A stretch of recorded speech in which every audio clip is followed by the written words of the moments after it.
Hi everybody, this is a ukulele video and this is Willie's American Guitars. We have this new ukulele that came in. This is a Martin Centennial. It's the 100-year anniversary for the Style 1, and these are concert, and that is the scale length. There's soprano and concert, the scale length being the distance from there to there, your scale length on these. So you had a little more room for your hands and maybe a little more volume. This one at $5.99 is made at their Mexican factory. Martin opened a factory, and no one else. They make guitars for no one else but themselves. And good, high quality, all solid wood. And this, of course, there's only 91 made. It's $18.99. We had 2 of them, and one of them's gone already. I'd like to dedicate this to GMUGs. This is the Great Minnesota Uke Gathering.com. Look them up. And you guys, this is for you. I'm going to go over some of the Martin ukuleles. Martins are the most collectible ukulele. I'm sorry, but it's true. And 1940s Martin Style O. The Style O had no binding on it. It was just nice and plain, but really high quality woods. Martin always was very proud of the way they cured their woods and how quality woods were the only thing that went in the guitar. They don't do much else but high quality woods. That is their signature. Take a look at this though, the detail you'll see on these little ones. When you lean into a ukulele, they have a quiet voice, but they really tell you a lot about playing. A lot of guys started playing guitar by starting with ukulele. You can see the roundness here, how handmade it is. The ebony saddle in there. You can see the delicate inlay in here. And again, Style O, no binding.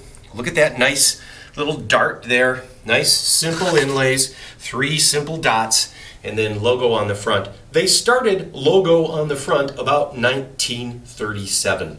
So you can kind of tell at a glance whether it's a 40s or 30s one. There's a little variation to that, but let's keep it simple. This is a Style 1. So this was a 0. That one is a Style 1.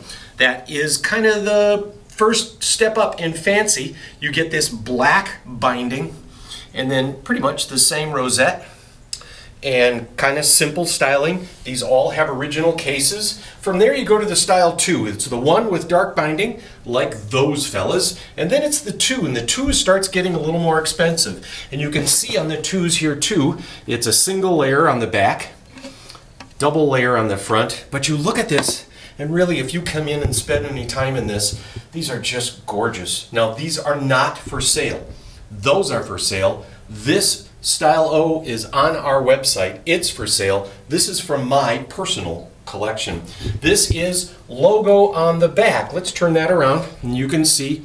And if you look close, that logo on the back also has a little bit of gold foil on the inside of the logo. That's kind of a cool thing.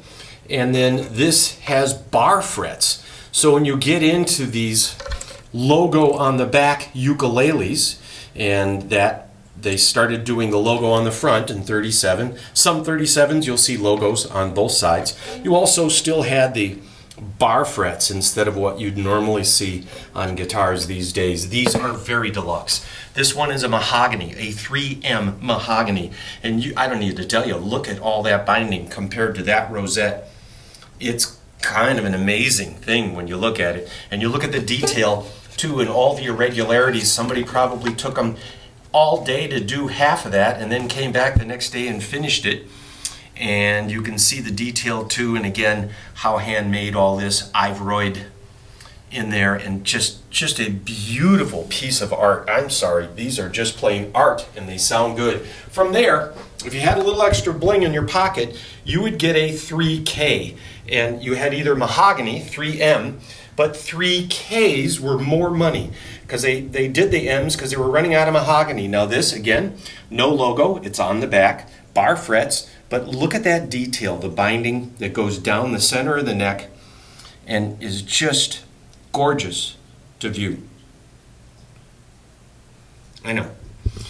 And then last but not least by any means this is a 5M. The 5 series, the M's, the mahoganies, are the only ones of the group that get more in mahogany. They're almost always 5K. This is Cuban mahogany. Mahogany trees tend to grow straight up. They don't twist, and that's where your curl or flame comes from.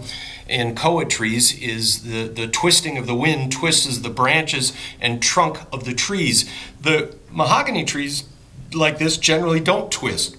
It's really hard to find flamed mahogany, so this is really choice. And then, of course, all the Cuban mahogany is gone. But look at that detail, the snowflake and then the headstock.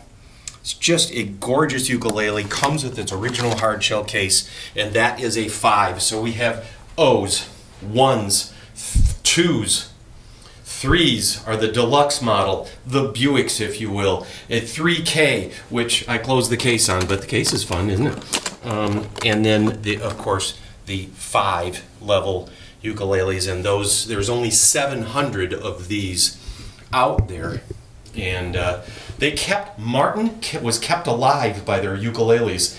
It really helped them get through the Depression. And for that, Chris Martin III kept them in the lineup well into the 70s, even beyond when they weren't selling, out of respect for the fact that these little instruments kept their guys busy making. They were able to use up their expensive wood and continue to keep the lights on through the Great Depression. I'm going to dedicate this video to the GMUG people. You guys know who you are. I hope you enjoy that brief gathering. And then we always have ukes for sale too. I try to keep them in stock at all times. Ukes aren't hot right now, but I don't care. Do you know I sold ukuleles to George Harrison, Pete Townsend, Billy Joel of Green Day has bought a few ukes, all of them right on ukulele. Yeah, Green Day on ukulele, picture that. All right, that's all I got. This one is for sale. It's really cool. Just so beautiful. Wood, hand stained. Oh geez, it's almost 7 minutes. I better go. Bye you guys.